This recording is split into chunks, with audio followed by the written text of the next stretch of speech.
Hello అండి. Welcome to Chandu talks. అందరూ ఎలా ఉన్నారు? నేను చాలా బాగున్నానండి. ఈరోజు నేను ఫ్రిడ్జ్ ఎలా అయినా ఆర్గనైజ్ చేద్దాము అని డిసైడ్ అయిపోయానండి.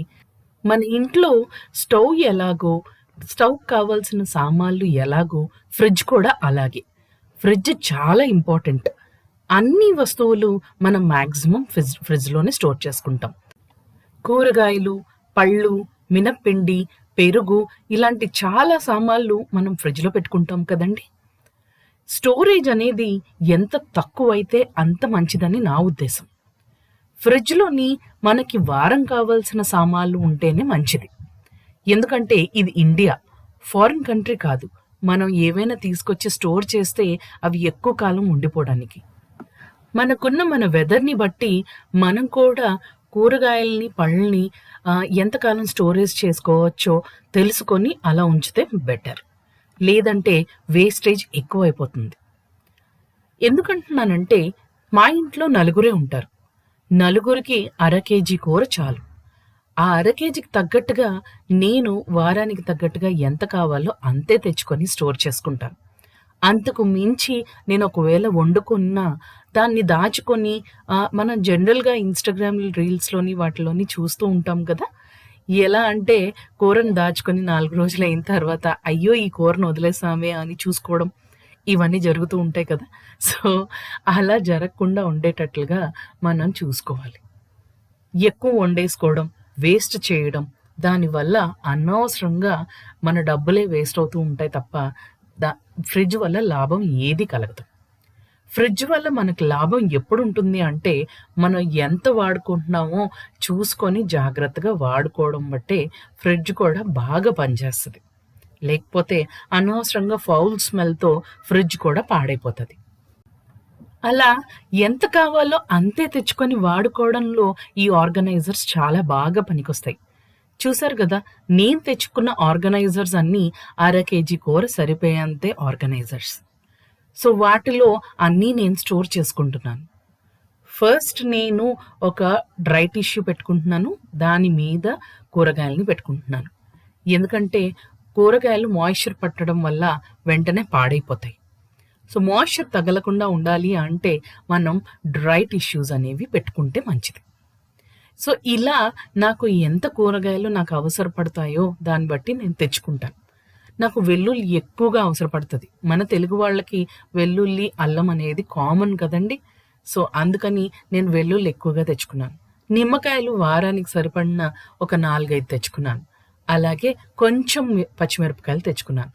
సో, ఇలా తెచ్చుకున్న తర్వాత నేను ఫ్రిడ్జ్‌ని క్లీన్ చేయడం మొదలుపెట్టేసాను.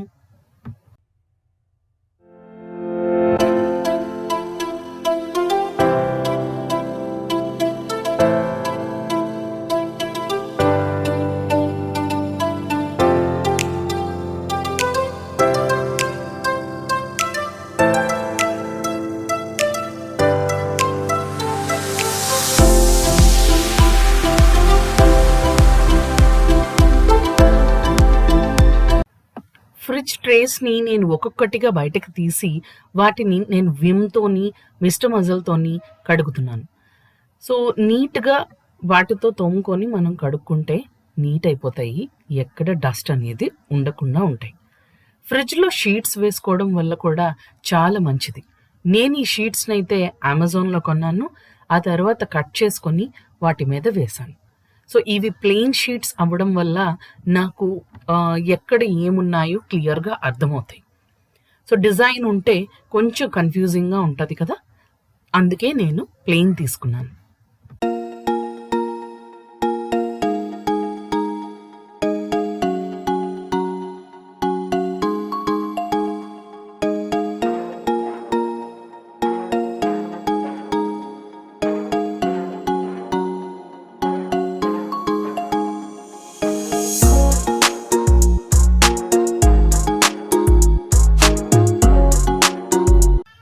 ట్రేస్ అన్నీ ఆరబెట్టి ఫ్రిడ్జ్‌ని క్లీన్ చేసుకోవడం మొదలుపెట్టాను.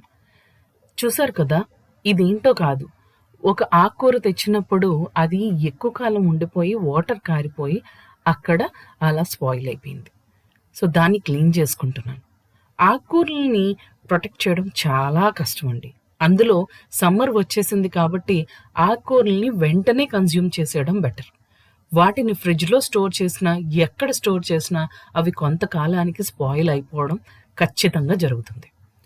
సో, స్పాయిల్ అవ్వకముందే ఏ రోజుది ఆ రోజు తెచ్చుకొని తినడమో, లేదో మరుసటి రోజు తినడమో చేయాలి తప్ప, వాటిల్ని అనవసరంగా ఫ్రిడ్జ్‌లో పెట్టుకోవడం వల్ల వేస్టేజ్ తప్ప వేరే ఇంకేమీ ఉండదు. ఆకుకూరలను స్టోర్ చేసినప్పుడు న్యూస్ పేపర్‌ని గానీ, వెట్ టిష్యూ డ్రై టిష్యూస్‌ని గానీ యూజ్ చేయడం వల్ల చాలా మంచిది. డ్రై టిష్యూస్ గానీ, పేపర్స్ గానీ వాటిల్ని రోల్ చేసి వాటితో పెట్టడం వల్ల ఆకుకూరలు కొంతకాలం అంటే 2, 3 డేస్ ఉంటాయి. అంతకు మించి ఉండవు. వేస్ట్. అందుకని చెప్పి నేను చెప్పేదేంటి అంటే, నా అనుభవంతో నేను చూసింది, అబ్జర్వ్ చేసింది ఏంటి అంటే, ఆకుకూరలని ఎంత వీలైతే అంత వేగంగా కన్జ్యూమ్ చేసుకోవడం. లేదు అంటే ఇలా ఫ్రిడ్జ్‌నే స్పాయిల్ చేసేస్తాయి.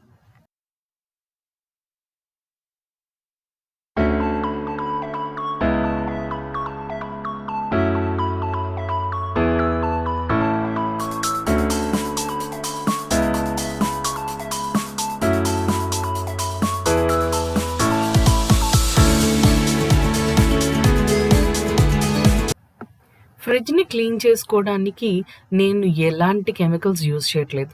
విమ్ గానీ, మిస్టర్ మజిల్ గానీ ఏవి యూజ్ చేయట్లేదు. కేవలం ప్లెయిన్ క్లాత్‌తో వేడి నీటిలో ముంచి వాటిని బాగా పిండి దాంతో క్లీన్ చేస్తున్నాను అంతే. ఈ సైడ్ స్టాండ్స్ ఇవన్నీ తీసేస్తున్నానండి. సైడ్ స్టాండ్స్ మీద కూడా మనం చాలా రకాలైన బాటిల్స్‌ని పెట్టుకుంటాం.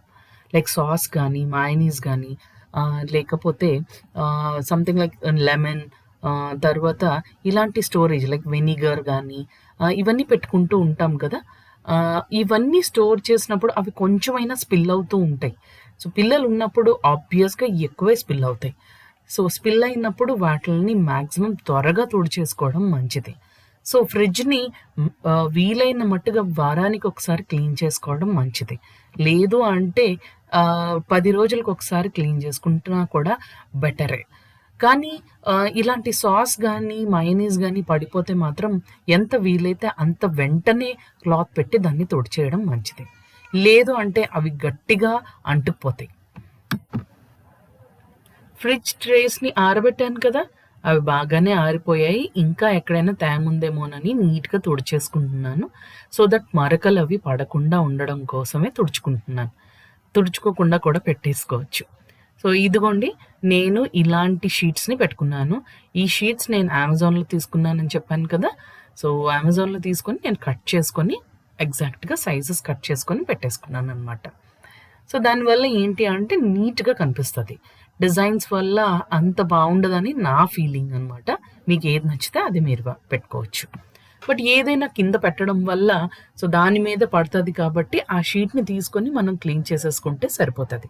లేదు అంటే అవి గట్టిగా స్టిక్ అయిపోయి అంటే ఫ్రిడ్జ్ కంటైనర్స్‌కి అవి గీకేటప్పుడు మొత్తం అంతా గీర్లు పడిపోతుంది. లేదు అంటే పగిలిపోయే ఛాన్సెస్ కూడా ఉంటాయి.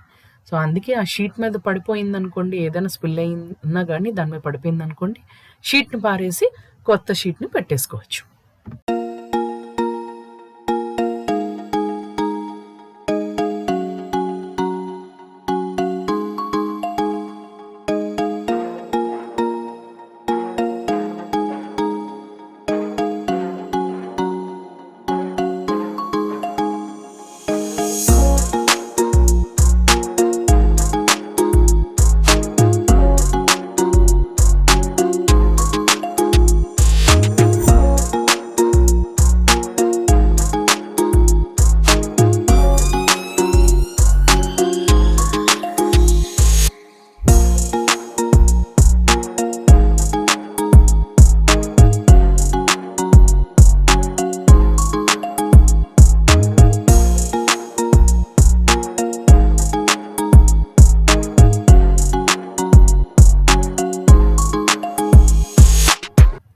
పాలు గానీ, మినప్పిండి గానీ, కూరలు గానీ, సాంబార్ గానీ, ఇలాంటివి ఏం పెట్టినా గానీ మూతలు పెట్టి పెట్టడం మంచిది.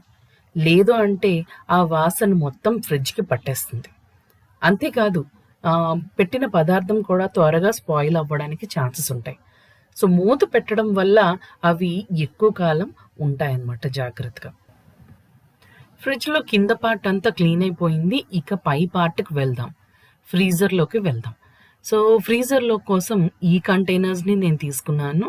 సో ఇదైతే మాత్రం నేను స్టార్ మాల్‌లో తీసుకున్నానండి. చాలా బావుంటాయి. నాకు ఈ కంటైనర్స్ అంటే చాలా చాలా ఇష్టం. సో దీంట్లో నేను మొత్తం డ్రై ఫ్రూట్స్‌ని పెడదామని డిసైడ్ అయ్యాను.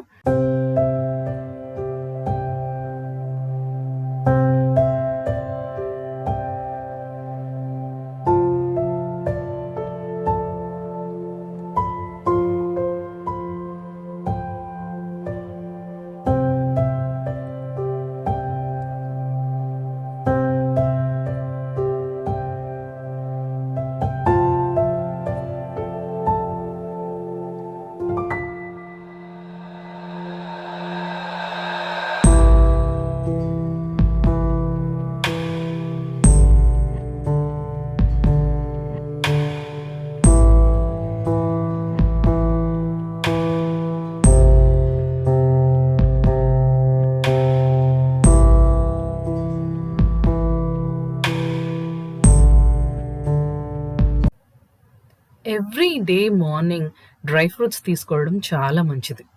ఒకవేళ మీకు అరుగుదల బావుంటే అలానే తీసుకోవచ్చు. ఒకవేళ మీకు డైజెషన్ సిస్టమ్ బాగోకపోతే ఈ డ్రై ఫ్రూట్స్ అన్నిటిని రాత్రే తీసుకొని వాటిని నానబెట్టి పొద్దున లేచి వాటిలతో పాటు మిక్సీ చేసుకొని స్మూదీలా చేసుకొని తాగితే చాలా బావుంటుంది. చాలా టేస్టీగా ఉంటుంది. లేదు అంటే అలాగే తినేసినా కూడా చాలా బావుంటాయి. రోజుకి 2 తీసుకుంటే చాలు. అంటే ప్రతీదీ 2, 2 అన్నమాట. డేట్స్ 2, ఆల్మండ్స్ 2, క్యాష్యూ 2 అలా పంకిన్ సీడ్స్ ఒక 4 అలా తీసుకుంటే చాలా మంచిది. మనిషి భోజనం చేయకుండా ఉండలేడు. అది ఒకవేళ మంచి ఆరోగ్యమైన భోజనం అయితే ఇంకా మంచిది కదండీ! ఆరోగ్యాన్ని కూడా చూసుకోవడం జరిగిపోతుంది. సో మన ఆరోగ్యం బావుంటే మనం ఫిజికల్‌గా స్ట్రాంగ్‌గా ఉంటాం. మనం ఫిజికల్‌గా స్ట్రాంగ్‌గా ఉంటే మెంటల్‌గా కూడా స్ట్రాంగ్ అయిపోతాం. ఇవన్నీ బావుంటే మనం ఫైనాన్షియల్లీ ఫిట్ అవుతాం. సో ఈ విషయం గురించి లాస్ట్ టైమ్ క్లీనింగ్‌లో కూడా చెప్పాను కదా! సో ఇక్కడ కూడా నేను సేమ్ ఇష్యూనే చెప్పబోతున్నాను. నా ఉద్దేశంలో ఏ మనిషి అయినా సరే మెంటల్లీ, ఫిజికల్లీ, ఫైనాన్షియల్లీ స్ట్రాంగ్‌గా ఉండడానికి ఏదైనా చేయాలి. దానికోసం మనం ఎంత కష్టాన్నైనా ఈజీగా, సులువుగా వెంటనే కానించేయాలి. ఇక్కడ నేను ఫ్రిడ్జ్‌ని ఎలా అయితే క్లీన్ చేసేసుకున్నానో నా మైండ్ కూడా రిలాక్స్‌గా ఉంది. సో మెంటల్లీ నేను హ్యాపీగా ఉన్నాను. ఫిజికల్లీ అది నాకు చాలా మంచిది. సో ఇలా సాగ్రిగేట్ చేసుకోవడం వల్ల ఎక్కడ ఏమున్నాయో తెలిసింది కాబట్టి నేను ఫైనాన్షియల్లీ కూడా కాస్త ఫిట్ అయినట్టే. సో ఇంతేనండి వీడియో. నేనైతే నా క్లీనింగ్‌ని కంప్లీట్ చేశాను. మీకు గనక వీడియో నచ్చినట్లయితే ప్లీజ్ నా ఛానల్‌ని సబ్స్క్రైబ్ చేసుకోండి. గంట కొట్టడం మాత్రం మర్చిపోకండి. మీకు ఇంకా నా వీడియోస్ అన్నీ నచ్చొచ్చు. ఒక్కసారి చూడండి. ఒకవేళ మీకు వీడియోస్ అన్నీ నచ్చినట్లయితే నా ఛానల్‌ని ఫాలో చేయడం మాత్రం మర్చిపోకండి. మీ ఫ్రెండ్స్ అండ్ ఫ్యామిలీస్‌తో షేర్ చేసుకోవడం కూడా మర్చిపోకండి. Thank you so much for watching the full video. Thank you.